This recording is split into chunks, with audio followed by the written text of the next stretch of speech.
Hey, Barry, do you have stupid names for all your stuff? Only the stuff I love. Oh, Chotty Knoxville. What's going on, guys? My name is Barry. And this is Colby. And this is Who Watches This.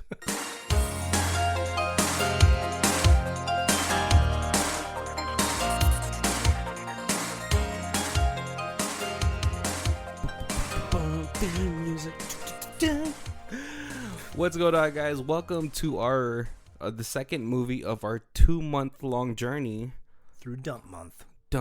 Or months. Oh, yeah, as I keep looking for movies to do for these episodes for the next 2 months, I'm kind of surprised on how good these movies are. Right. Like, to me, it just like this.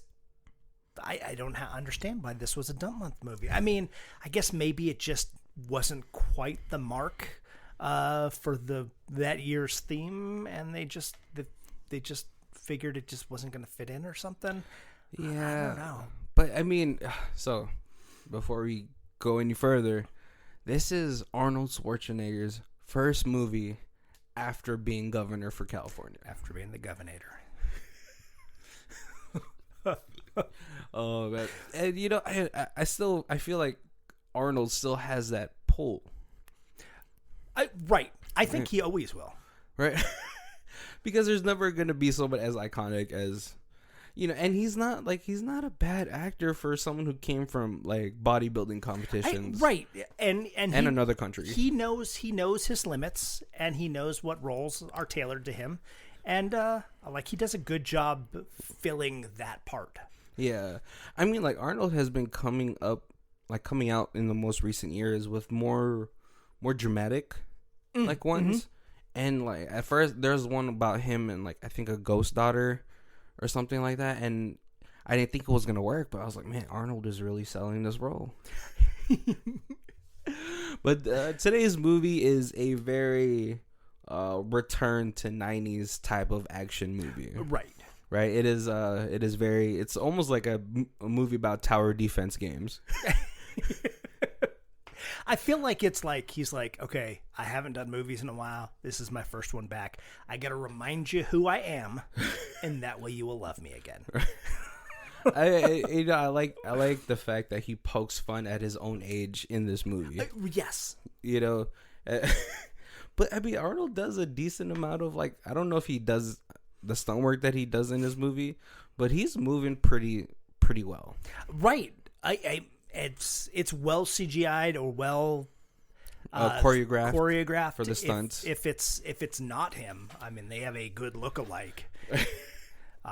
Because it seems very fluid and very natural. Yeah. If you guys don't know what movie we're talking about, we are talking about 2013's Last Stand. Who, interesting enough, as soon as the movie ended, is the American director debut of Kim Ji-won, who is a famous director in Korea, right? Who directed one of Kobe's, I think, favorite Korean movies, The Good, The Bad, and The Weird. Oh yes. He's also directed a horror classic, Tale of Two Sisters. If you guys don't know about it, check it out. It's a really awesome psychological horror thriller.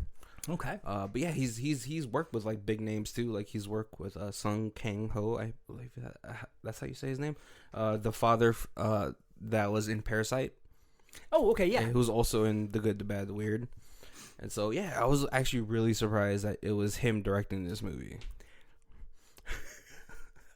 I had not. I mean, I remember hearing about this movie, and I thought that I seen all the Arnold movies, and then I watched you were like, this is the one, and I watched the trailer, and I was like, I don't remember seeing an Arnold movie with Knoxville in it. Right. Or Luis de Guzman, who is one of my favorite supporting actors ever. Yeah. Because it's funny, he has a pretty wide range. I've seen him he's always a goofy sidekick. Yes, but then he's got a wide range, but it's pretty narrow. Well, no, but But like, I think I've seen him in like a role where he's had to do serious stuff, and he's always good. Like comedic actors are always really good at the drama stuff too. Yeah. But then they get pigeonholed in like Louis de Guzman. Right. But he also has like that it's like a very recognizable like voice. God, who's that one other actor? He did a video where he voiced the 50 Shades of Grey books. It's like Gilbert Godfrey. Gilbert Godfrey. He has like one of those iconic type of voices. Yeah. Oh, man. And then and we also have the guy who played Lucifer and Constantine in this movie. Yep. And I know I've seen him. I feel like he should be bigger. Right. And he always plays bad guy. I'm like, I couldn't even see him playing a good guy. But yeah, like I feel like he should be in more things. Right, because I mean, every time I've seen him act, he has sort of this very William Dafoe menacing vibe to him. Yep.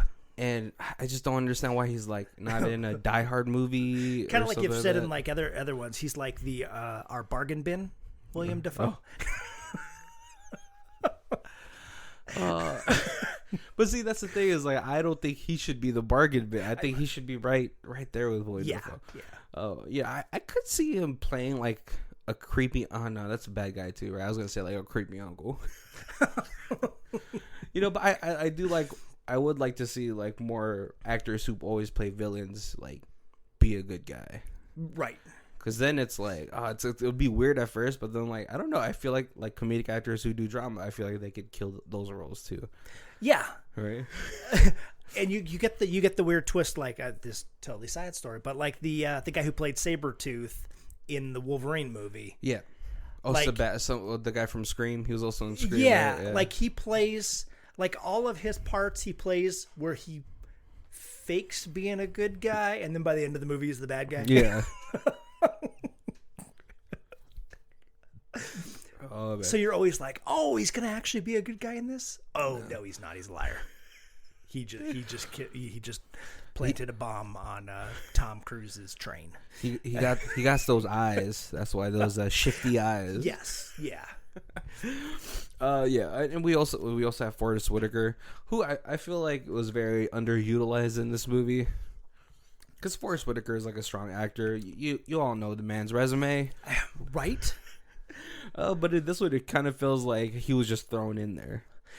Yeah. Right. They were like, we just need somebody to be the asshole FBI guy. Yeah. He's like, what's this pissant sheriff gonna know about procedures and military tactics? He just comes from a backwater town in Arizona. So there's some obvious big names. I know I've seen like one of the deputies, the female deputy, in before. Right. I was thinking that same thing. I was like, what have I seen her in? But I know I've seen her. It's always like small roles, I feel like. And then of course Johnny Knoxville, who like I always like to see him in movies. I think he's like pretty fun. Yeah. But then like lately he's like always getting smaller roles. Like in Polar, he was just like the assassin who retired and got killed. Oh man. But yeah, let's get to the movie. This movie is as straightforward as it can be. It is, yeah. And there's not really much to talk about, so we're just going to do a short overview of the movie, and we're just going to talk about our favorite moments in it. I don't want to bog you guys down with the excruciating details. With story. I know, because this movie is surprisingly long. It's like almost 2 hours. Right? But it's action-packed, so like it's not a boring 2 hours. There's not really any slow parts. Yeah, I think the last 40 minutes is just straight up action. Yeah. Yeah. I think it's funny too. Before we start, is that they try to hit some emotional notes, but it's like that's not working right now. I didn't get to know the guy too much. So the movie starts off with of course, a prison transport of a very dangerous South American drug lord. Right. Yeah, these go well all the time. But yeah, there's this very elaborate escape that he goes through. He jumping from building to building, and then he has many doppelgangers running around the streets of Las Vegas in orange jumpsuits. Yep. And he gets away and pretty much is what they say is the equivalent of a Batmobile. Yes, yeah, because this steals the Corvette. It's like a souped up Corvette. Super souped up. Right. Like, extra. I know. I don't know if the body is like the normal Corvette because it's a little different, I think. Yeah, because it later on in the movie it lets a SUV run over it and it doesn't collapse or anything. Let me tell you, that's like the only part of the movie I didn't like. I was like, no, that can't happen. I pause. I'm gonna go pee. I need to take a break, go get a drink and a snack right now because you didn't just roll over a Corvette with an SUV and flip the SUV and the Corvette's still driving. No. Well, like, you see, that's the thing is like maybe we missed some parts. Like, is this Corvette tank like is it plated with different materials? But if it was, it wouldn't be able to go as fast as it does, right? And so as he's making his escape, he takes one of the FBI agents hostage. That's his insurance. Yep. Right? And as he's going, Forrest Whitaker has to explain that he's more comfortable in a car than a jet or a helicopter because he's been racing in South America for years. Yes, under a pseudonym because his dad is also a drug lord, and so he's the best of the best cars. And he's this fantastic racer. And this souped up car is apparently faster than a helicopter. Right. Yeah. Which, I mean, like, okay, so in my mind, I was just like, well, if he was, like, really into cars, couldn't he have just stayed being a race car driver? Wouldn't that have been a more fulfilling life for you? It would have been more fulfilling, but you wouldn't have the billions of drug dollars. Billions of dollars. Yes. No, but then you go to Europe and then you become like a Formula One famous. Yeah, that's like golf over there. Now, like when I picture him after you said that, I'm gonna just be like, he's in the Corvette and he's like, Ricky Bobby, I need you to try to catch me. Formula U. Yeah, I just feel like, like obviously you grew up with your dad being a drug lord, and in my mind I'm like, yeah, do you really want to always have to like look over your back? Because as he's driving to the border of Mexico, you find out that the FBI agent is actually in on it. She was his inside person, right? And he transfers $3 million to her, which is a nice decent chunk of change. It is, yeah. I guess for an FBI agent, that's like a lifetime of salary, right? And then he talks about how like you shouldn't wait for death. Death comes when you least expect it, like at 3 a.m. in the morning in the kitchen. Right. It was a weird monologue, but it fit. Yeah. But it was weird. Yeah, but then he goes on to say that I practically raised my niece, and I find her in the kitchen with a Glock pointed in my head. I just feel like if you're out here trying to assassinate your drug lord uncle, you should steel your resolve and not hesitate. Right. Yes. But while all this is going on, what's it called? One of his goons is in Arnold Schwarzenegger's town, right, trying to set up this escape route. They're building a bridge between a gorge. Which, between Arizona and Mexico. Yeah, which, I mean, you got to give it to them for their ingenuity, This is right. This is not an easy task. And there's this like subtle flyover that they do at the beginning where that Arizona small hick town that revolves around their high school football team, which is going to the championship in Texas. So the entire town is basically empty because everybody isn't going to Texas to watch the championship. One thing I gotta tell you people from Arizona: if you got a football team going to Texas, Texas will eat you guys alive. I've seen those documentaries about high school football in Texas, and man, those are some big boys. Yeah, so the whole town is gone. The mayor of the town who has this I think a Dodge Challenger or Camaro, right, or something, is like, hey, look out for my Camaro. Like, that wasn't a subtle hint. Like, the fastest car in the city isn't gonna get used. My car's illegally parked. Only move it if you need to. Here's the keys, and I'm leaving.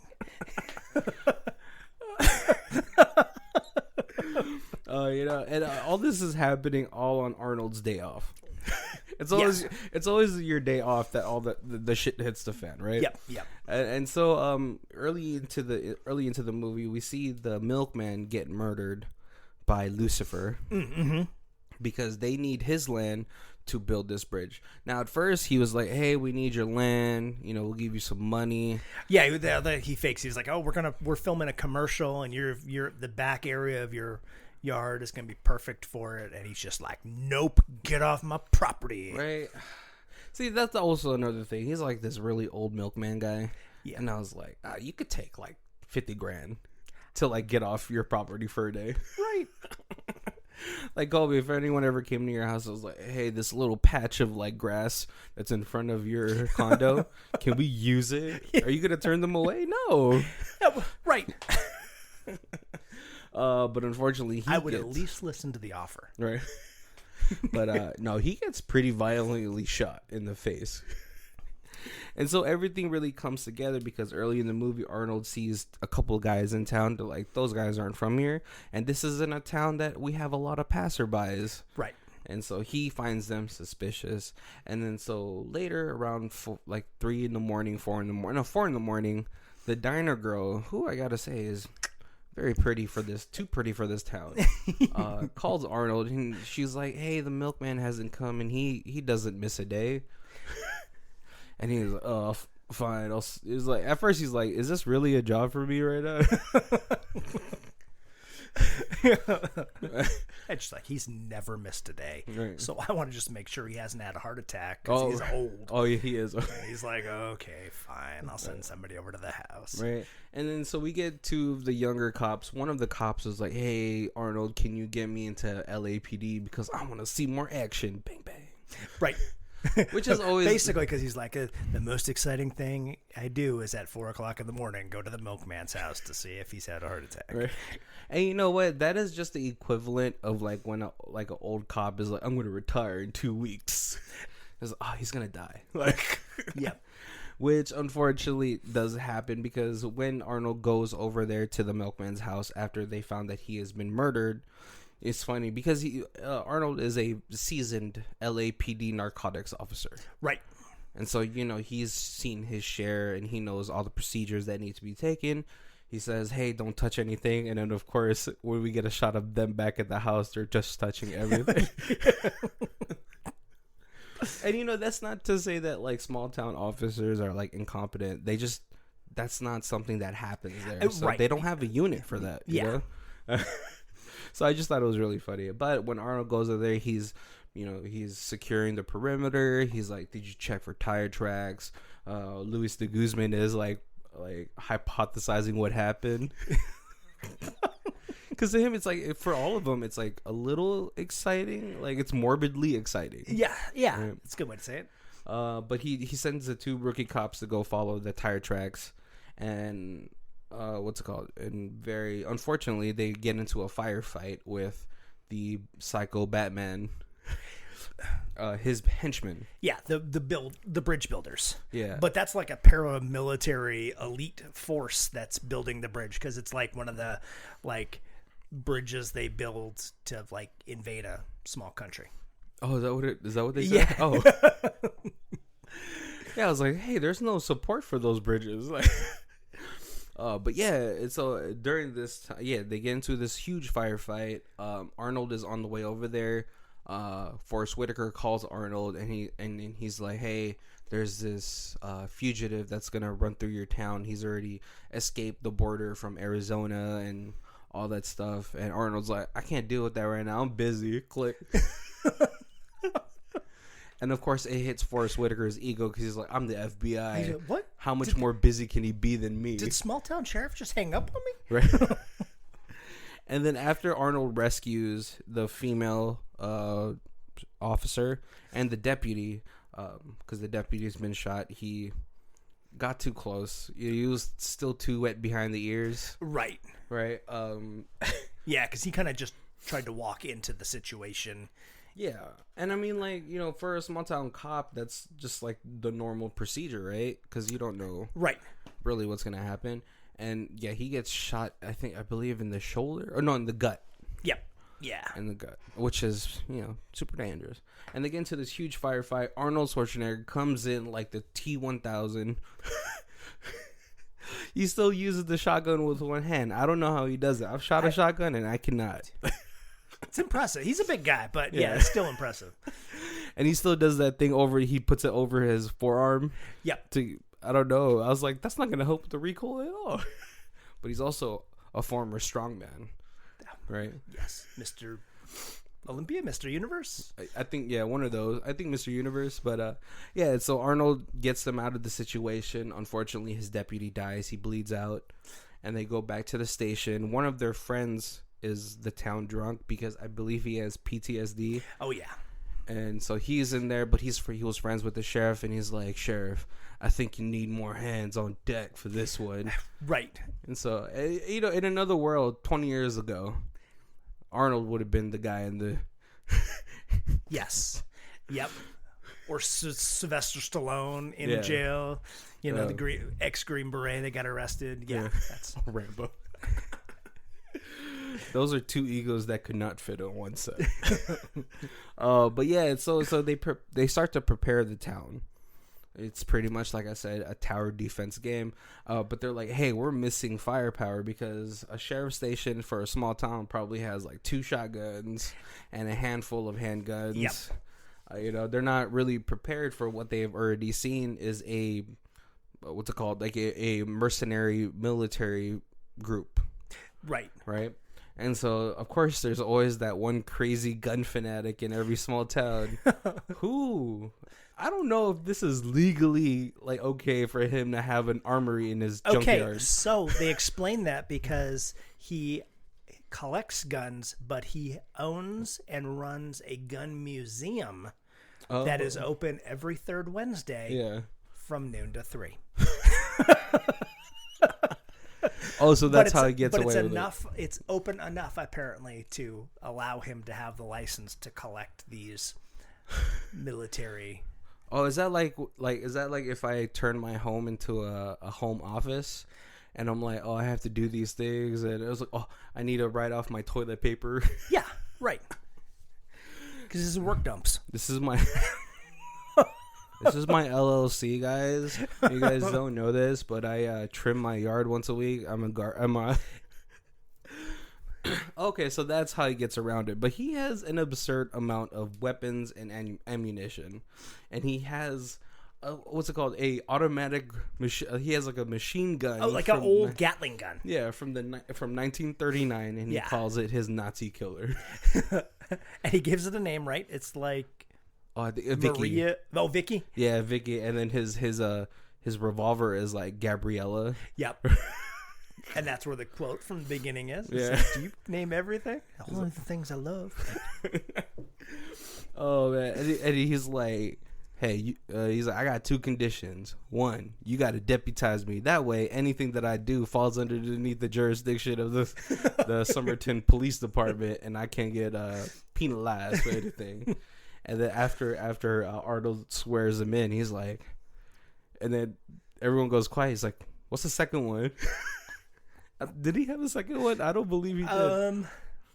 I know he said he had 2. No, he's like, his second one was, only I can handle Gabriella. Well, of course, Arnold, you can handle it. Maybe Jamie. And then Louis de Guzman is just like, what? Yes, because they have like a little firefight. They were showing off the gun earlier, and the police officer who died shoots it, and the recoil kicks him into the face. Oh, which I was afraid of when I shot a revolver just like it. I had to firmly hold on to it because I was like, I don't want to look stupid right now in front of all these other gun guys. Right. Oh, and then he waves it around as he's like reeling from the pain. Yeah. And so they set up the town. They're moving cars all over the place to block off any ways of getting through the town. Right, because it's a small enough town that it's really one main road goes through town, or 2 main roads go through town. Exactly. Probably like only one intersection. Yeah. And maybe like 3 to 4 stoplights. Even if that. If that. Like, hey, you guys got to get out of here. And they're just like, I just got a triple bacon cheeseburger with extra cheese. You think I'm afraid of death? And he's like, Carl, you? And he's like, I ordered the same thing. Which, I mean, I don't know. Maybe that's just the morbid attitude. And the cook's like, I just threw it on the grill. I can't leave till it's done. And you can't fault them for the lack of seriousness at this moment because they're just this small dinky old town and nothing like this ever happens. Right. But the gunfight does, or the fight does start to happen. Luis de Guzman is for some reason on the front lines. I feel it was accidental. Like they snuck in quicker than he thought, and he didn't get away, and so then he ends up gonna be like stuck on the front line. But unfortunately, the girl from the diner who called this morning is in the middle of it, and Luis de Guzman is like, "Get out of here!" And so he gets her out of safety, but he really starts the gunfight, or he tries to mitigate it. Right. And then for some reason, they just have a bazooka. And so they bazooka the car that Luis de Guzman is hiding from. And then this whole fight, you have to suspend your disbelief, because Luis de Guzman picks up his cowboy hat and he just has a Tommy gun. And I'm really glad they did not put the line in, "Say hello to my little friend." Oh, right. It felt to me a little more Terminator, as like the car blew up, and then you see that you just like walking through the smoke with the Tommy gun. Yeah, but Luis de Guzman is completely unharmed, right? And he takes out like two guys with the Tommy gun. Of course, he misses Lucifer, but then he gets shot in the arm, and the weird thing is at this point now Lucifer is using like an old-fashioned black powder handgun. Like everybody else on this team, super high tech, like state of the art machine guns and rocket launchers and stuff. Old fashioned. He has a like single action revolver, black powder handgun. Okay, he wasn't like out there stuffing the barrel with gunpowder. No, maybe he just has the flair for the dramatic. He's right. He's like 6 shots. Yeah. There's only 5 of you. If I need more than that, then I should have lost. I'm that good. But you never see him reloading. But he doesn't really shoot that much. It's not Commando. Yeah. Arnold movie where like you see him running with the machine gun that's belt fed, and the belt never gets any shorter. Oh man, but yeah, there's this huge gunfight that happens for like the next 30 minutes. Yes, yeah. We have Arnold, we have the bus driver, Jamie, who like swings the school bus around to face the enemies, and then out of the back is Arnold and Johnny Knoxville just shooting this 1939 Gatling gun. Oh yeah. And Lucifer is still not getting killed at this time. But like before this whole thing happened, Arnold does tell Forrest Whitaker, he's like, "You should have told me it was a drug lord coming through here, right, and all that stuff. And now I have to find a way to protect my town."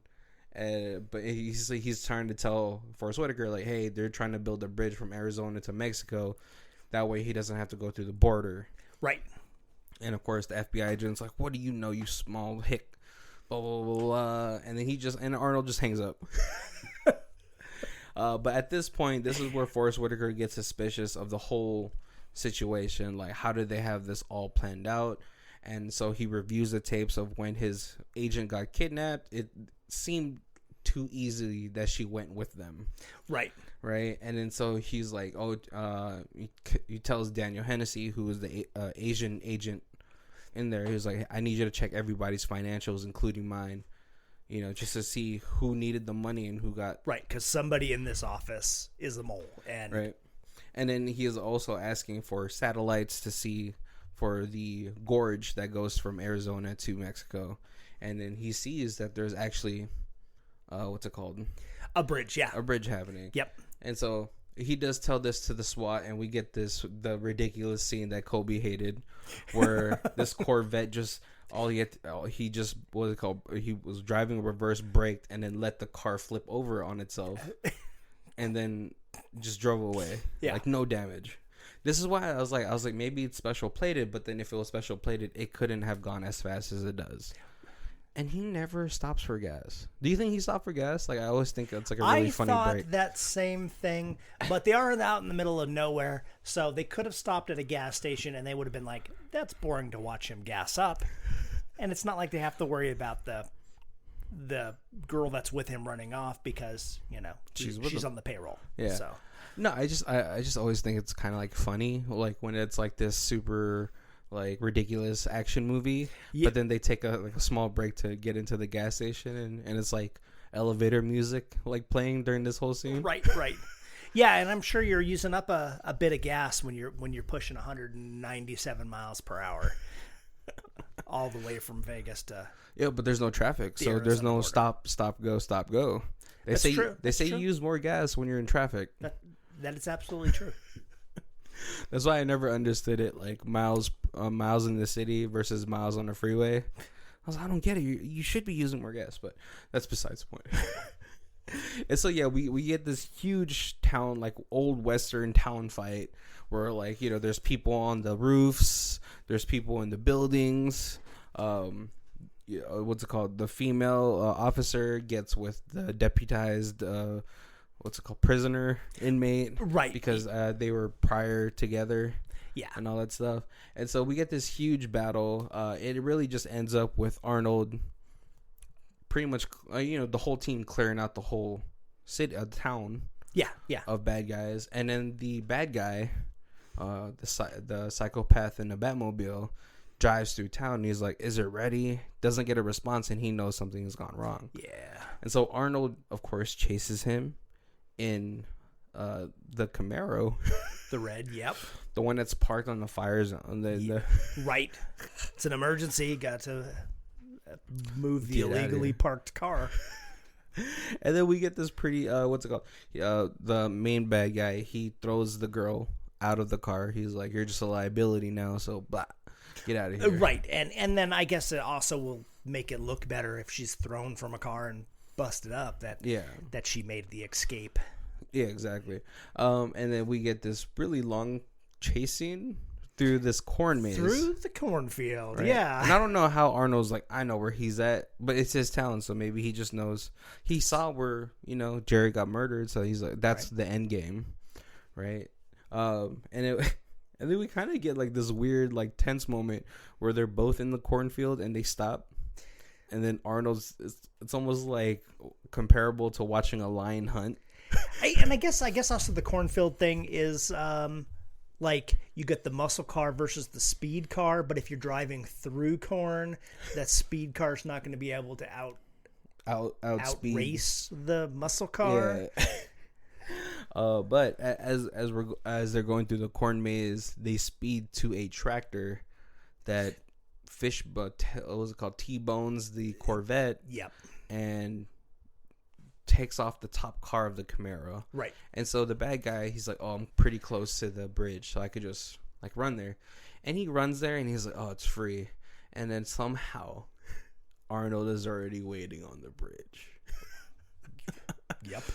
And because he dawdles, he's like, I can make it. Yeah. But I don't have to hurry because that old sheriff is probably down for that count. Yep. No, and then the bad guy, he kind of makes the sensible choice first, because then Arnold, even though he's older, he's still a pretty big dude. Right. And so he's like, "Okay, how about you just turn around and I could just get out of here?" He makes the joke that there's so many of us that come into this country. You wouldn't mind if I went back. And then he makes the next logical choice. He's like, "All right, this is my personal banker. Just let me know what your bank account is, and we could transfer the money in there now." Yep. He's like, first like $5 million. Okay, $10 million. And Arnold, he just takes off the cuffs and he's like, "Go and put it on, because you make us immigrants look bad." You know, and then Arnold, he's like, you're not, you can't buy me. Yeah. Pretty much, right? Right. He's a honor, pride. Yeah, he's like, you can't buy my honor. Yeah. And all that stuff. And then we get a pretty decent fight. Arnold he's not looking bad for his age on this action scene. And it goes a little more professional wrestling than boxing. Yeah. Oh yeah, there's definitely what's it called? The man bad guy. He has a pretty decent ground game. But Arnold's just too strong for him, you know. Even after it's a metal bridge. You get pile drived into a metal bridge. Oh yeah. I mean, he does. You got to at least take a second to catch your breath. Yeah, he does a good amount of wrestling, Arnold. He does like what's it called? A German suplex. Yep. A body slam. A power bomb. Oh, man. And then we find the FBI, of course, coming after all the death and destruction happens. Right. It takes them a little while to get there because they're not in super-powered cars. They're just in SUVs. Right. Well, no, they chartered a jet from McCarran Airport to Arizona, yes, yeah. right? You know, and then like the deputized prisoner and his girlfriend are just like, oh great, look, they're finally here. In the most deadpan voice. And then we see Arnold, and he has, which he does it very smart. He has his prisoner in a very good situation because he tied him up to the car. Yep. Which, you know, in other situations, you don't want someone like that behind you where they can like possibly grab you from behind. Right. Classic mistake. Right. And of course, Forrest Whitaker is just like, oh, okay, yeah, you're going away for good this time.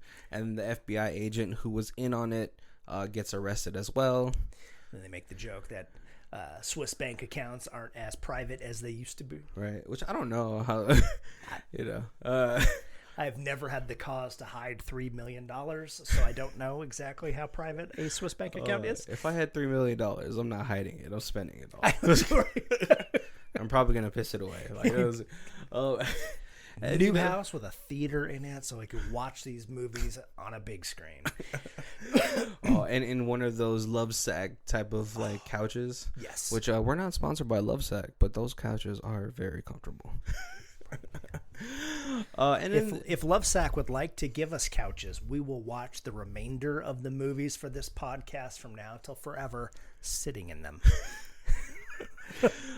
Yeah, I need a new sectional, guys. Come on. No, and then and then we get the funny joke of the mayor coming back into town. And he's like, "What happened to my car?"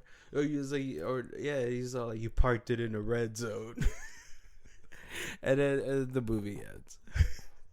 Kobe, what are some of your favorite parts of this movie?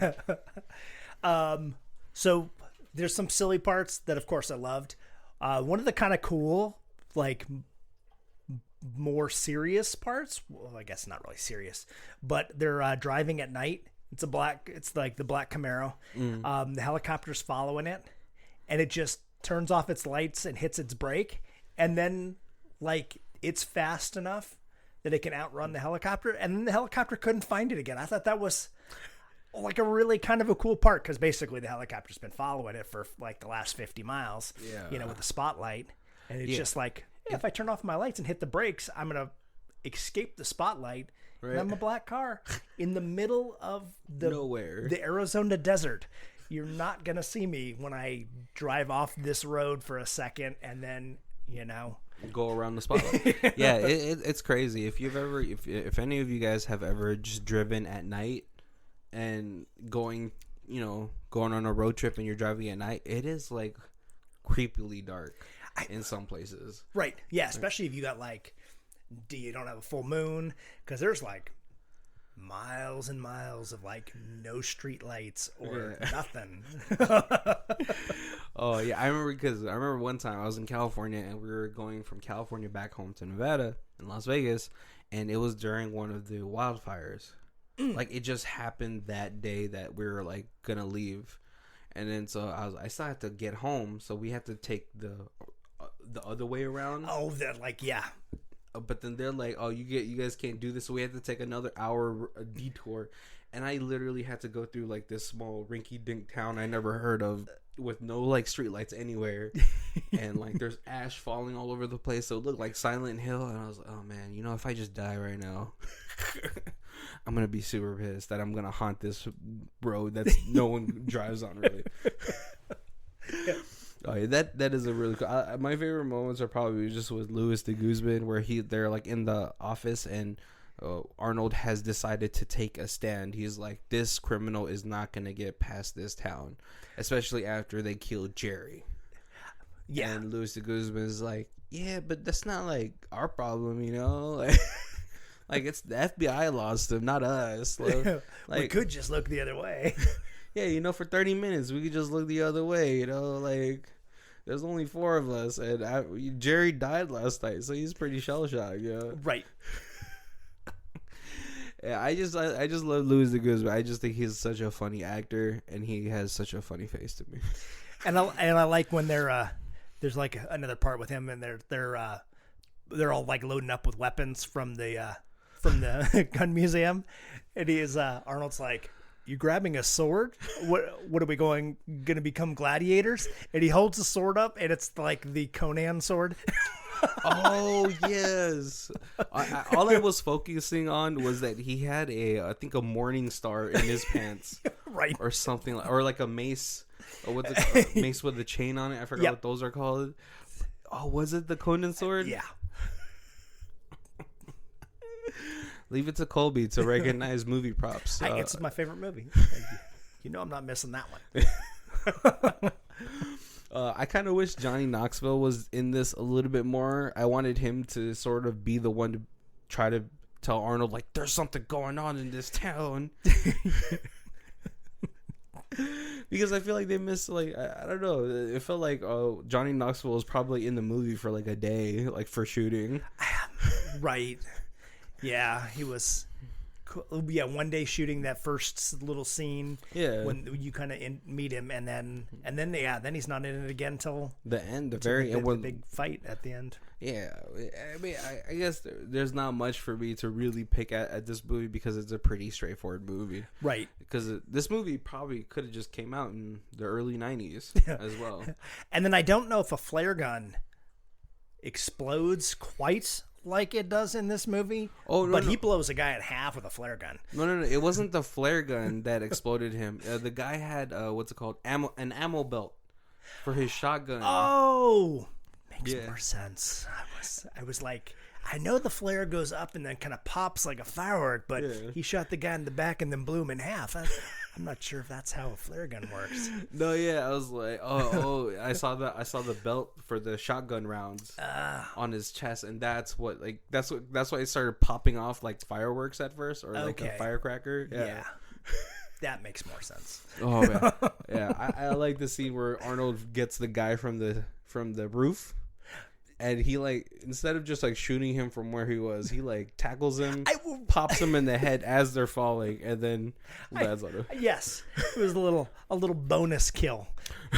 I'm going to push you off of the roof, land on you, and shoot you in the head on the fall on the way down. Yeah. So you're going to be extra bonus dead. It's a little extra credit. Double tap. Yeah. Yep. Instead of just shoot, like, you know what, though? As I said before, I finally shot a gun, and sometimes point blank is better. The double tap. The other thing was like when the guy was going up the stairs to sneak up on the girl. Yeah, and he unloads a whole clip on her or on the guy. Right. Well, because he shoots him once, and then the guy gets back up, and is still active. So he's like, okay, well, if one didn't do it, 8 will. I just what's it called, a quadruple or the octa kill. Yes. And then of course, like at that moment they do kiss right in front of a window. It's a good lesson if for everybody out there watching, if your girl is really mad at you because you've done something bad and you kill somebody who's trying to kill them, instantly forgiven. Right. But also, do not kiss in front of a window because you'll possibly get shot. Yeah, I was kind of sad that Luis de Guzman was out of this fight after going all Tony Montana on everybody, but then like later you see he's still alive, but he just like stays down. If it was me, I'd be like, I already done my part. I'm just gonna play dead until all this rolls over. Kobe, what are some of the parts that you didn't like about this movie? I don't know why in a movie that has a lot of unrealistic parts, there's just like little things that stand out. Like I said, so many unrealistic things in here that in my head in the movie, totally plausible. Why not? Why not shoot somebody with a flare gun and have them blow in half? Yeah. Because I believed that even before you explained what happened, and then it made more sense. But yeah, like I said, for some reason, the SUV going over the Corvette just bothered me.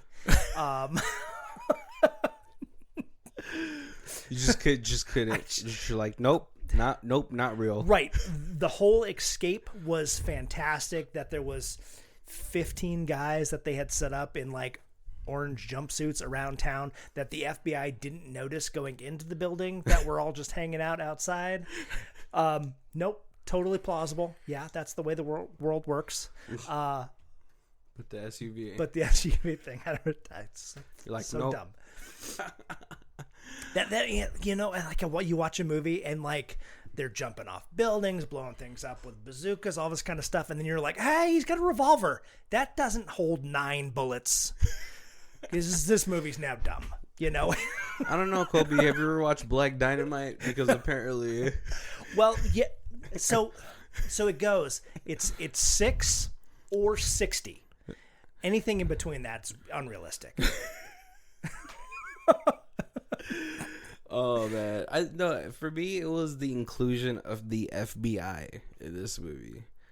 It kind of just felt like padding to me. Right. It could have literally just been like explained in maybe a radio or a TV. We're like, oh, escaped drug lord from South America, or a drug lord from South America has escaped FBI custody. And then they could have just been there at the end. You know, and I guess you really couldn't explain the FBI being bought or being on the payroll or anything like that. But I don't know. It just felt like padding to me. Forrest Whitaker, who is a awesome actor, really didn't bring anything into this except be like angry FBI agent. Right. No, I know what you mean. I feel you on that. And and it was kind of like you said before. It was like the Johnny Knoxville. Like you wish they had put him in more. Yeah. Like the small amount he was there, he could have been played by any redneck. Yeah.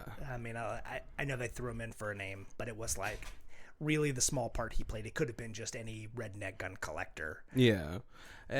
But, Johnny Knoxville is always fun to see. Like, some people are like, oh, Johnny Knoxville's in this movie. I got to watch it. I don't know who those people are, but... But, yeah, like, no, the time they had spent with the FBI could have been time spent building up these characters' backstories. Like, it could have, like, had a little bit of Arnold's, like, flashbacks from his PT, right. His team yeah, dying. if you would have got to know the guy, the officer guy got killed, yeah. It would have been a little more heart. Yeah, like it would have hit harder. Yeah. And all that stuff. So I just feel like that's probably like the only downfall for this movie. I mean, this movie, don't expect like this cinematic masterpiece. You're coming here for a fun time. But those are just like, I think, little inclusions that could have been like looked at like. Right. And if you wanted it to be more hard movie, like heartfelt and like hardcore, you had 2 incredibly funny like side characters, and like with Guzman and then Johnny Knoxville, and that was enough to make this a like action comedy instead of making it like, oh, you have that one funny person who just kind of doesn't make this movie depressing, You I gotta make some jokes in here so that people aren't just like, oh, what a bum movie, I'm gonna cry. Yeah, so I think that's the only marks that they miss, is that you really could have built like the characters from this town. It could have been more hard. It could have been funnier with like Johnny Knoxville and Luis de Guzman playing off of each other. Right. You could have had a little bit more like a heart moment with Jerry dying. Maybe explain the situation between the female officer and the deputized inmate. Right, because they went over that so fast. Like, yeah, it was just like, he was the town loser, and she loved him, and then he was like, well, he was like super popular in high school. But he was he's super popular. But then like afterwards, he was like the town drunk. Yeah, so then he went to war and took 2 tours to try to prove himself, and then he came back with PTSD, and then then he's the town troublemaker. Yeah. So that's probably like the only mark that I feel like they missed on this movie. We are getting to our hour mark. If you guys haven't been here before, thank you for coming and listening to the episode. Absolutely. If you guys don't know, we do our ratings at the end and in 4 sections, which was stream it, DVD it, Blu-ray it, and an Arnold Ultimate Box Collection. That's unfair. Like, choice made. It'll be this, like The Last Action Hero, and what's it called? Jingle All the Way. Just to throw in a little holiday movie in there for you guys. Kobe, where you at with this movie? I don't know. This was a fun movie. Like I said, I had not seen it. It was better than I mean, like, it was not necessarily better because I came in with no expectations really. It was, but it was action filled and it was entertaining all the way through. Definitely rewatchable. I don't know if there's Blu-ray worthy on this. I may go DVD, which you if you listen to me on how much I like movies, you're like, oh, he's just DVD. No wonder it's a dump movie. Yeah, that's why they put it out in January. Kobe loves everything. Yeah, no, I'm definitely in there with you. I think this movie is a fun time, but it is just a DVD worthy type of movie. I don't know if the extra resolution is really going to add anything. Right. I don't want to see the pores that's on Luis de Guzman's face. And I don't think there's enough like of a bonus collection or bonus series or anything that they would have on the Blu-ray that they wouldn't have on the DVD section. But this is definitely just like one of those movies. Like, if you're a big Arnold fan, this is a nice like return to form for Arnold. Absolutely, after his political career. I love that he decided that politics was over. Let's go back to what I love doing. And doing some movies. Yep. I wish I could see him in more like more action films, even if it's just like he's like the gruff old guy. Of course, don't like, we can stop going back to like old movies like Terminator. Sorry, Bruce Willis. John McClane has had his time. I know, right? Because we could have done a whole month on like Arnold movies after he returned to acting after Government. Right. I mean, there's some good ones though. Like, there's like I said, he's done some dramatic ones that are like decent. Yeah. Yeah. We might have Arnold month. Why not? Oh man. But we're going to the end of the episode. I hope you guys enjoyed everything. If you guys have any suggestions for us, all of our contact information is down below. We do have our affiliate links for our Amazon stuff down there. So if you guys go shopping for Amazon stuff, you guys don't have to buy the stuff that's on there, but if you guys want to help us out, use the link and shop, and after that, and all that stuff. Right. Drink Ray's energy drink. It's the energy drink that we've been drinking, and it's got a kick. And for 0 calories, 0 carbs, it's a pretty decent, clean flavor. Like and 0 sugar. I've been enjoying them. Where some of those energy drinks, it's like you're drinking like antifreeze, and you're just like, oh, I gotta chug this so that I can wake up. It's like bear coffee. That's what it becomes. That's what's entailed to now. Oh yeah, and also review us, hit us up with download us, make all your friends listen to us. Yeah, pretend like not we're at your favorite gunpoint, movie. but throw it in the background, and they'll be like, "What is this amazing thing you're listening to?" Like, oh, that's Barry and Colby on Who Watches This. Spread the news. Yeah, and definitely, we have our Facebook on the page on the show notes, so definitely check that out. If you guys want to communicate with us a lot faster, we check that every day and all that stuff. If you're an amazing artist and you want to give us free pictures of what our logo should look like or what our t-shirts should look like, we're open to that. Yes. But that's going to be it for today's episode. My name is Barry. And this is Colby. And this is Who Watches This. If you guys want to check out who does our theme music, it is Lee Rosevere. It's called Arcade Montage. It's on the Music for Podcast 3 album, and her Bandcamp is down below. Thank you.